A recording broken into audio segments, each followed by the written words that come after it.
BJP Telugu రాష్ట్రాల్లో పెద్ద ఎత్తున సభ్యత్వ నమోదు కార్యక్రమాన్ని చేపడుతున్న విషయం తెలిసిందే. రాజమండ్రి బీజేపీ కార్యాలయంలో ఎంపీ పురంధేశ్వరి ఆధ్వర్యంలో సభ్యత్వ నమోదు కార్యక్రమం జరిగింది. ఈ కార్యక్రమానికి అనపర్తి ఎమ్మెల్యే రామకృష్ణారెడ్డి, సోము వీర్రాజు హాజరయ్యారు.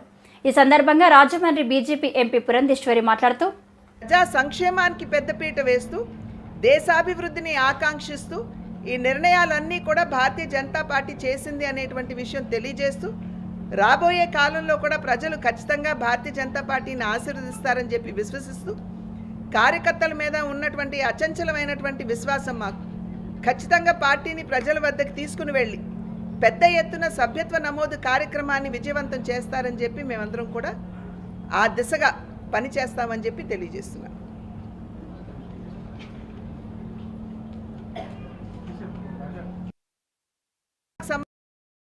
సంబంధించినటువంటి కమ్యూనిస్ట్ పార్టీ ప్రపంచంలోనే 9 కోట్ల మంది సభ్యులతోటి అతిపెద్ద పార్టీగా ఉంటే 2014లో భారతీయ జనతా పార్టీ 11 కోట్ల మందిని అంటే కొత్త సభ్యుల్ని నమోదు చేసి ప్రపంచంలోనే అతిపెద్ద పార్టీగా భారతీయ జనతా పార్టీ ఆవిర్భవించడం జరిగింది. ఆ తర్వాత 2019లో మళ్ళీ సభ్యత్వ నమోదు కార్యక్రమం చేపట్టాం. ఇందాక చెప్పినట్లుగా 6 సంవత్సరాలకు ఒకసారి సంపూర్ణమైనటువంటి రీషఫుల్ జరుగుతుంది. అయితే మధ్యలో 3 సంవత్సరాలకు ఒకసారి టాప్అప్ సభ్యత్వం ఏదైతే చేస్తామో దానికి సంబంధించి కూడా కార్యకర్తలు బాగా చురుగ్గా పాల్గొని మన ఆంధ్ర రాష్ట్రానికి వచ్చేటప్పటికి 2014వ సంవత్సరంలో 28 లక్షల పైచిలకు సభ్యుల్ని నమోదు చేయడం జరిగింది. ఆంధ్ర రాష్ట్రానికి సంబంధించి యావత్ భారతదేశంలో ప్రజలందరికీ కృష్ణ జన్మాష్టమి శుభాకాంక్షలు కూడా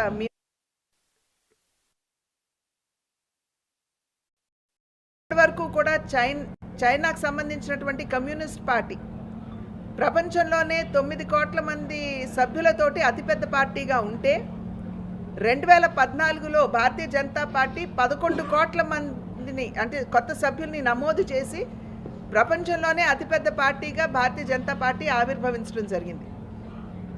ఆ తర్వాత 2019లో మళ్ళీ సభ్యత్వ నమోదు కార్యక్రమం చేపట్టాం. ఇందాక చెప్పినట్లుగా 6 సంవత్సరాలకు ఒకసారి సంపూర్ణమైనటువంటి రీషఫుల్ జరుగుతుంది. అయితే మధ్యలో 3 సంవత్సరాలకు ఒకసారి టాప్అప్ సభ్యత్వం ఏదైతే చేస్తామో దానికి సంబంధించి కూడా కార్యకర్తలు బాగా చురుగ్గా పాల్గొని మన ఆంధ్ర రాష్ట్రానికి వచ్చేటప్పటికి 2014వ సంవత్సరంలో 28 లక్షల పైచిలకు సభ్యుల్ని నమోదు చేయడం జరిగింది. ఆంధ్ర రాష్ట్రానికి సంబంధించి యావత్ భారతదేశంలో 11 కోట్లు. అయితే 2014వ సంవత్సరంలో మళ్ళీ ఈ సభ్యత్వాన్ని చేపట్టినటువంటి నేపథ్యంలో కార్యకర్తల యొక్క కృషి ఫలితం వలన అదనంగా 2.5 కోట్ల మంది అదనంగా చేర్చాలి అనేటువంటి లక్ష్యాన్ని నిర్దేశించుకుంటే జాతీయ స్థాయిలో కార్యకర్తల యొక్క కృషి ఫలితం వలన 7 కోట్ల మందిని అదనంగా చేర్చుకోవటం జరిగింది. అంటే యావత్ భారతదేశంలో ఇవాళ చూసినట్లయితే భారతీయ జనతా పార్టీకి ఉన్నటువంటి సభ్యుల సంఖ్య 18 కోట్ల మంది ఉన్నారు. అయితే ఆంధ్ర రాష్ట్రానికి సంబంధించి అప్పట్లో కరోనా వచ్చినా కూడా కార్యకర్తలు ప్రాణాలకి ఒడ్డి బయటకు వెళ్ళి ఆన్లైన్ కావచ్చు, నమో యాప్ కావచ్చు, మిస్డ్ కాల్ కావచ్చు, వీటన్నిటి మాధ్యమంగా చేసినటువంటి సందర్భంలో అదనంగా 8 లక్షల పైచిలకు సభ్యుల్ని అప్పట్లో నమోదు చేసుకోవడం జరిగింది. అంటే 2014, 2019 రెండు కనుక కలిపి చూసుకున్నట్లయితే దగ్గర ఇప్పుడు 38 లక్షల సభ్యులు భారతీయ జనతా పార్టీకి ఉన్నారు మెంబర్షిప్. అయితే ఇదంతా కూడా ప్రజలు భారతీయ జనతా పార్టీ 2019 సంవత్సరానికి వచ్చేటప్పటికి గడిచిన అంతకుముందు 5 సంవత్సరాల కాలం ఏ రకంగా భారతదేశానికి తన సేవలను అందించిందో అదేవిధంగా ఆంధ్ర రాష్ట్రానికి సంపూర్ణమైనటువంటి సహకారాన్ని అందించినటువంటి సందర్భం. అధికారులు బదిలీలు పారదర్శకంగా జరుగుతాయని మంత్రి అచ్చెన్నాయుడు అన్నారు. ఎవరైనా అవినీతికి పాల్పడితే చర్యలు తీసుకుంటామని హెచ్చరించారు. రాష్ట్రంలో గడిచిన 5 ఏళ్లలో పాలన చిన్న భిన్నమైంది, వ్యవస్థను భ్రష్టు పట్టించారు అని విమర్శించారు. జెన్యూన్గా ట్రాన్స్ఫర్స్ జరుగుతాయి. ఎవరైనా సరే చిన్న అటెండర్ నుంచి పెద్దవారి వరకు ట్రాన్స్ఫర్ల గురించి ఒక్క పైసా ఎవరికైనా సరే ఇచ్చినట్టుగా నాకు తెలిస్తే, ఎవరైనా తీసుకున్నట్టుగా తెలిస్తే తీసుకున్న వ్యక్తి మొక్కం చూడను, ఇచ్చిన వాడికి జెన్యూన్గా జరిగిన ట్రాన్స్ఫర్ కూడా జరగకుండా చేస్తారు. ఎందుకంటే ఇది చెప్పవలసిన అవసరం ఉంది. నేను చాలా సందర్భాల్లో చెప్పాను, అవసరం ఉంటే 10 మందికి అడుక్కొని కార్యక్రమాలు చేస్తాను తప్ప ఎక్కడ అవినీతి అనే మాట లేకుండా, ఎక్కడ కూడా ఏ ఒక్కరికి ఇబ్బంది లేకుండా మనస వాచ కర్మన పాలన చేయాలని ఒక అంకిత భావంతో పనిచేస్తున్న జిల్లా అధికారులందరికీ జిల్లా మంత్రిగా మారుస్తున్నాను. జెన్యూన్గా న్యాయబద్ధంగా ట్రాన్స్ఫర్స్ అన్ని చేస్తాం. ఎవరు కూడా మీరు డబ్బులు ఇవ్వడం, ఎవరో మంత్రి పేరు చెప్తారు, లేకపోతే ఎమ్మెల్యే పేరు చెప్తారు, ఎమ్మెల్యే గారితోనూ మంత్రి గారితో చెప్పి నీకు ఫలానా దగ్గర ఏం చేస్తామని ఎవరికైనా డబ్బులు ఇచ్చినట్టు కానీ తీసుకున్నట్టు కానీ తెలిస్తే వారికి తప్పనిసరిగా పనిష్మెంట్గా చేస్తారు. అయితే ఎప్పుడు కూడా ప్రభుత్వాలు మారినా ఎటువంటి ఇబ్బందులు ఉండవు, కంటిన్యూస్గా కార్యక్రమాలు జరుగుతుంటాయి. కానీ దురదృష్టం ఏమిటంటే గత 5 సంవత్సరాలు రాష్ట్రాన్ని పరిపాలించినటువంటి ఒక వ్యక్తి రాష్ట్రాన్ని పూర్తిగా చిన్నాభిన్నం చేశాడు, వ్యవస్థలన్నింటినీ భ్రష్టు పెట్టించాడు, ఆర్థికంగా ఆంధ్రప్రదేశ్ రాష్ట్రాన్ని భూఘాతంలో కలిపేసినటువంటి పరిస్థితులు తీసుకొచ్చాడు. ఇటువంటి పరిస్థితుల్లో ఎన్డీఏ ప్రభుత్వం ఆ రోజు చంద్రబాబు నాయకత్వంలో పేదవాడికి కడుపు నిండా తిండి ఉండాలని, పేదవాడు కష్టాల్లో పడకూడదని 5 రూపాయలకే అన్నం పెట్టి అన్నా క్యాంటీన్లు పెట్టాం. ఆ రోజు దుర్మార్గమైనటువంటి వ్యక్తి పేదవాడి కడుపు నిండా తిండి పెట్టడానికి కూడా ఇష్టం లేక అన్నా క్యాంటీన్లన్నీ కూడా తీసేశారు. అది చాలా ప్రాధాన్యత కార్యక్రమం అని 220 అన్నా క్యాంటీన్లు ప్రారంభించాలని నిర్ణయం చేశాం. గతంలో కట్టిన భవనాల్లో అసాంఘిక కార్యక్రమాలు నడిపారు, కొన్ని దగ్గర పలింగమాల ఆఫీసులు పెట్టారు, హైజెనిక్ గా కట్టినటువంటి మొత్తం అన్నా క్యాంటీన్లన్నీ విధ్వంసం చేశారు. అన్నీ ఒకేసారి చేయలేమని మొన్న ఆగస్టు 15వ తారీఖున విశాఖ జిల్లా పాత గాజువాక జంక్షన్లో పల్లా కార్తిక్ చారిటబుల్ ట్రస్ట్ ఆధ్వర్యంలో డ్రగ్స్ నివారణకు అవగాహన కొరకు 3K మారథాన్ కార్యక్రమం చేపట్టారు. ఈ కార్యక్రమానికి ముఖ్య అతిథులుగా కేజీహెచ్ సూపరింటెండెంట్, జిల్లాలో ఉన్న ప్రముఖులు, Palla Karthik charitable trust chairman Karthik పాల్గొన్నారు. ఈ సందర్భంగా వారు మాట్లాడుతూ కలకత్తాలో జరిగిన ఘటన చాలా బాధాకరమని అన్నారు. స్కూల్ వయసు నుంచి డ్రగ్స్ పై అవగాహన కలిగి ఉండాలని, ప్రతి ఒక్క తల్లిదండ్రులు, ఉపాధ్యాయులు, విద్యార్థులకు డ్రగ్స్ పై అవగాహన కల్పించాలని అన్నారు. ఈ కార్యక్రమంలో వివిధ పాఠశాల, కాలేజీ విద్యార్థులు, పలు స్వచ్ఛంద సంఘాలు 3K మారథాన్లో పాల్గొన్నారు. అందరికీ నమస్కారం అండి. ఈ క్యాంపెయిన్ ముఖ్యంగా anti drug, say no to drug. ఇప్పుడు మనం ఎప్పుడు కొన్న గవర్నమెంట్ అఫీషియల్ని మనం ప్రెజర్ పెడతాం. మనం కోల్కతా ఇన్సిడెంట్ తీసుకుంటే పోలీస్ ఆఫీసర్ ప్రెజర్ పెట్టాం. కానీ మనకి ఎన్ని మంది పోలీస్ ఆఫీసర్లు తెలుసా?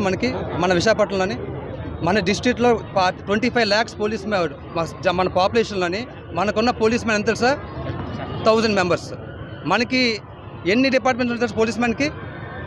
Special enforcement bureau, directorate of revenue intelligence, తర్వాత ఎక్సైజ్ డిపార్ట్మెంట్, తర్వాత నార్కోటిక్స్ కంట్రోల్ బ్యూరో, తర్వాత కొత్తగా యాంటీ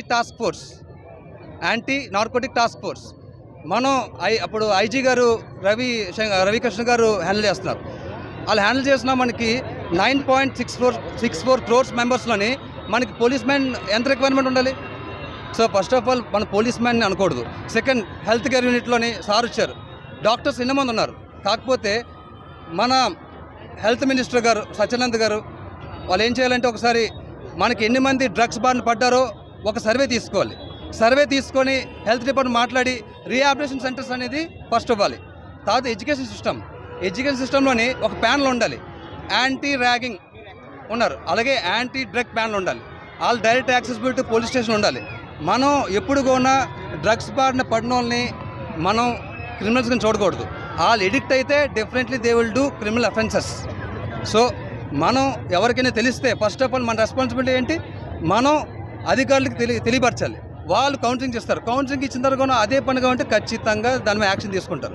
2, ఎరాడికేషన్ అంటే అరకు, పాడేరు, ఒరిస్సా క్రాస్ బార్డర్స్లోని మన పోలీస్ మ్యాన్కి 40% అలవెన్స్ ఇచ్చి మిలిటరీకి ఆ నేవీకి ఇచ్చిన అలవెన్స్ అవ్వండి మీకు తేల్చి పడేస్తారు, వాళ్ళే రిమూవ్ చేస్తారు. పొలిటీషియన్స్ ఎవరైనా సరే డ్రగ్స్కి సప్లై చేస్తే దే షుడ్ అనౌన్స్ చేస్తే టెర్రరిస్ట్ కానీ దారుణం అది. సో ఏ పొలిటిక్స్ సపోర్ట్ అవ్వండి, ఒక్కసారి పోలీస్ మ్యాన్కి ఫోర్స్ వదిలేసి మీరు ఆపకపోతే వాళ్ళు కంట్రోల్ చేసేస్తారు. సో నవ సమాజం నిర్మించడానికి పోలీస్ మ్యాన్ కాదు, మనంగా ఉన్న రెస్పాన్సిబుల్ తీసుకుంటేనే ఈ సమాజం మంచి పొజిషన్ ఉంటుంది. సీఎం చంద్రబాబు నాయుడుకి చెప్తున్నాను, అదేవిధంగా లోకేష్ గారు చెప్తున్నాం, అదేవిధంగా డిప్యూటీ సీఎం మన పవన్ కళ్యాణ్ ఒక ఫైర్ ఏం చెప్తున్నా అంటే ఖచ్చితంగా దీని గురించి తీసుకోవాలి, లేకపోతే మరో కెనడా అయిపోయే ఛాన్స్ కూడా ఉంది ఇండియా. సో ఇక్కడి నుంచి కూడా ఆంధ్రప్రదేశ్ గవర్నమెంట్ కానీ ఇనిషియేట్ చేస్తే ఖచ్చితంగా యావత్ ఇండియా మొత్తం ఇంప్లిమెంట్ చేస్తుంది. కాబట్టి దయచేసి లాస్ట్ ఒకటి చెప్తున్నాను, పోలీస్ మ్యాన్ మీద ప్రెషర్ పెట్టకండి. 52,000 మెంబర్స్ ఉన్నారు 9 కోట్ల మందిలోని. పాపం ఎంత లా అండ్ ఆర్డర్ ఒకటి, ఎక్సైజ్ ఒకటి, ఇవన్నీ తీసుకెళ్ళిపోతే ఎలాగా వాళ్ళు పాపం. సో అందుకనే గవర్నమెంట్ దీని గురించి అసెంబ్లీలోని చంద్రబాబు నాయుడు గారు కానీ హెల్తీ డిస్కషన్ చేసి ఒక రూట్ మ్యాప్ వేసుకొని దీని గురించి ఎలా ఎరాడికేట్ చేద్దామని చెప్పి మీరు కొంచెం నా ఒక సజెషన్ ఏంటి, నేనేమి మిమ్మల్ని సజెషన్ ఇచ్చినంత పెద్దోని కాదు, కానీ ఇంతమంది పాడవుతున్నారు కాబట్టి మీరు యాక్షన్ తీసుకునే అవసరం ఉంది. నాకు ఈ అవకాశం ఇచ్చిన మీడియా మిత్రులకి, అదేవిధంగా నాకు సపోర్ట్ ఇచ్చిన ప్రజలకి అందరికీ, యూత్ అందరికీ థ్యాంక్స్ అండి. Today is youth icon Palla Karthik. I say strongly because ఇలాంటి మంచి కార్యక్రమాలు టేకప్ చేసినప్పుడు ఎవరో ఒకరు రావాలి ముందుకి. అది కూడా మరి రాజకీయ వారసుడు శ్రీ పల్లా శ్రీనివాసరావు గారి మరి కొడుకు ఇక్కడికి ముందుకు వచ్చి మరి ఈ కార్యక్రమం టేకప్ చేయడం చాలా సంతోషం, గొప్ప కారణం కూడాను. యాక్చువల్గా మనం స్లోగా వెస్టర్నైజ్డ్కి వెళ్తున్నాం. మనం వెస్టర్నైజ్డ్కి వెళ్తున్నామంటే వాళ్ళ యొక్క టెక్నాలజీ ఇనిషియేటివ్స్ అవి మనం వాళ్ళు ఎలా అభివృద్ధి పొందుతున్నారో తీసుకోవాలి, కానీ ఎలాగ చెడు మార్గంలోకి వెళ్తున్నాం అనేది ఫాస్ట్గా యూత్ క్యాచ్ చేస్తుంది. మనది వైజాగ్ అనేది చాలా మెట్రో సిటీ. ఈ మెట్రో సిటీ అంటే లైక్ బెంగళూరు, హైదరాబాద్ అలాంటి సిటీస్తో అలాగ వాటితో పాటు పోటీ పడి మరి అభివృద్ధి చెందుతుంది. అలా అభివృద్ధి చెందినప్పుడు కూడాను కాలేజ్లో కానీ స్కూల్స్లో కానీ మేము వింటుంది ఏంటంటే చాలామంది పిల్లలు డ్రగ్స్కి అలవాటయ్యి, లైక్ గీతం కాలేజీలో కూడా చాలామంది చెప్తూ ఉంటారు, స్టూడెంట్స్ చాలామంది దానికి అక్కడ అలవాటు పడి బానిసలయ్యి ఇబ్బంది పడుతున్నారు. రకరకాలుగా డాక్టర్ గారు చెప్పినట్టు హెచ్ఐవికి కానీ లేకపోతే ఇతర ఆల్కహాలిక్ కానీ బానిసలయ్యి వాళ్ళ యొక్క బంగారు భవిష్యత్తుని వాళ్ళు పాడు చేసుకుంటున్నారు. యాక్చువల్గా ఒక కంట్రీ బాగా పైకి రావాలి, అభివృద్ధి చెందాలంటే యూత్ ఇంపార్టెంట్. మన భారతదేశంలో అదృష్టం ఏంటంటే 50% దాకా యూత్ ఉంది ఇక్కడ మనకి. అలాంటి యూత్ నిర్వీర్యం అయిపోతే అభివృద్ధి కుంటుపడుతుంది. అలాగే పేరెంట్స్గా మన బాధ్యత ఏంటంటే మన పిల్లలకి చిన్నప్పటి నుంచి కూడా చాలా క్రమశిక్షణగా పెంచి వాళ్ళకి చదువుతో పాటు ఆ స్ట్రెస్ రిలీఫ్ కోసం ఇతర ప్రోగ్రామ్స్లో లైక్ ఎక్సర్సైజ్ జిమ్లోకి కానీ లేకపోతే డ్యాన్సుల్లో కానీ పాటలు నేర్పించడం కానీ ఇలాంటి డైవర్షన్ ఆఫ్ కోర్సెస్ కానీ వాళ్ళకి కానీ మనం నేర్పించినట్లయితే వాళ్ళు అటువైపు వేరే చెడు అలవాట్లు కానీ చెడు మార్గాల్లో నడవకుండా బానిసలు అవ్వకుండా. మరి విశాఖ పరవాడ సెనర్జీస్ ప్రమాదంలో గాయపడిన ఇండస్ హాస్పిటల్లో చికిత్స పొందుతూ మరో 2 మృతి. పరవాడ సెనర్జీస్ ప్రమాదంలో గాయపడిన ఇండస్ హాస్పిటల్లో చికిత్స పొందుతూ మరో 2 మృతి. పరవాడ సెనర్జీస్ ప్రమాదంలో గాయపడి చికిత్స పొందుతున్న 4గురిలో 3 మృతి. 24వ తేదీన మరణించిన జార్ఖండ్ వాసి రొయ్య అంగీరా, 25వ తేదీ సాయంత్రం మరణించిన జార్ఖండ్ వాసి లాల్ సింగ్, 26వ తేదీ ఉదయం మరణించిన శ్రీకాకుళం వాసి కోరాడ సూర్యనారాయణ. మృతదేహాలను పోస్టుమార్టం నిమిత్తం కేజీహెచ్ మార్చురీకి తరలింపు. మామూలు వెళ్తామన్నా మా అన్నయ్య చూపుకి వెళ్తానంటే నువ్వు పనికిరాదు అన్నారు. కంపెనీ వాళ్ళు తోలేరు, మమ్మల్ని తోలేదంటే మా అన్నయ్య సంధించారు. మా అన్నయ్య చూడడానికి నీకు నాకు అవకాశం లేదా? కంపెనీ వాడు పెంచాడు మా అన్నయ్య. కంపెనీ వాళ్ళు తోలేరు రాత్రి 12 నాన్ వెళ్తానైతే మా అన్నయ్య చూపుకి తోలలేదు. చచ్చిపోతాను చెబుతాడు. మా అన్నయ్య చూపుకి మాకు అవకాశం లేదా? కంపెనీ వాడికి అవకాశమా? డబ్బుకే విలువ, మా విలువ లేదా? బతకడం కోసం వచ్చాము. వాళ్ళ పిల్లలకి ఏంటి చెప్తాను. ఇప్పుడు మా వదిలికి తెలియదు, వాళ్ళ భార్యకి తెలియదు హాస్పిటల్ ఆడపిల్లలు ఎలా బతుకుతారో మా అన్నయ్య మాకు ఇవ్వండి. కంపెనీ ఎంటే చంపించాడు మా అన్నయ్యని. మా అన్నయ్యని మాకు ఇచ్చేయండి. మాకు తీసి మా అన్నయ్యని చంపించారు.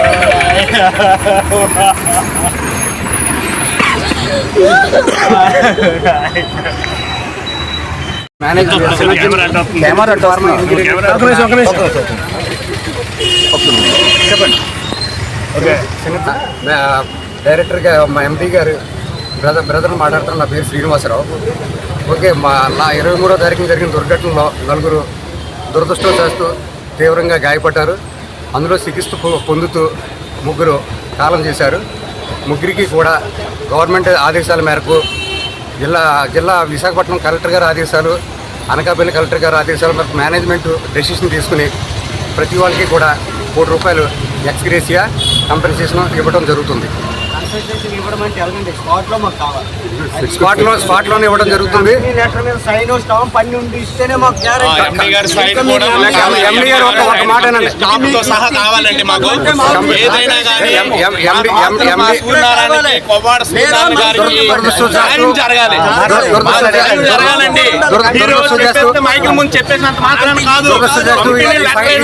సంఘటన జరిగింది. ఎండి గారి తరఫున మేనేజ్మెంట్ తరఫున ఒక డైరెక్టర్ గా 3 సంవత్సరాలు బాబు, 3 సంవత్సరాలు బాబు, ఒక డైరెక్టర్ గా బాధ్యత తీసుకుని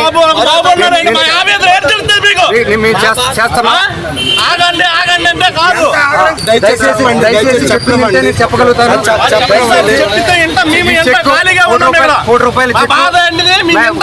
ఇప్పుడే ఇవ్వడం జరుగుతుంది గవర్నమెంట్ ఆదేశాల మేరకు.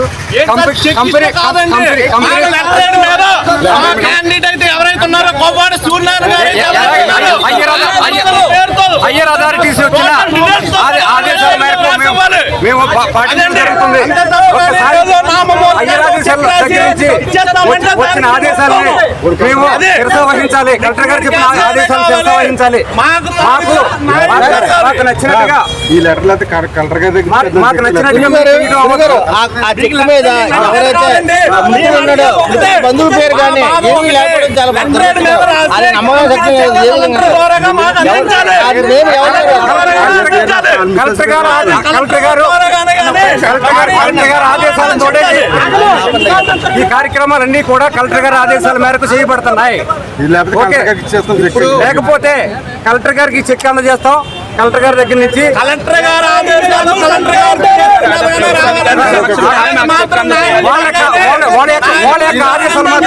శ్రీనివాస్ గారు వాళ్ళ ఆవేదన ఏంటంటే ప్రధానంగా పాప అనేది 2 నెలలు ఆవిడ ఇంక్యుబేషన్ పీరియడ్.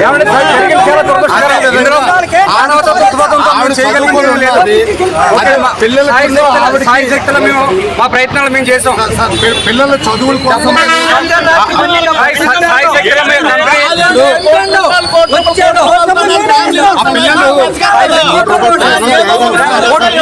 ప్రాణానికి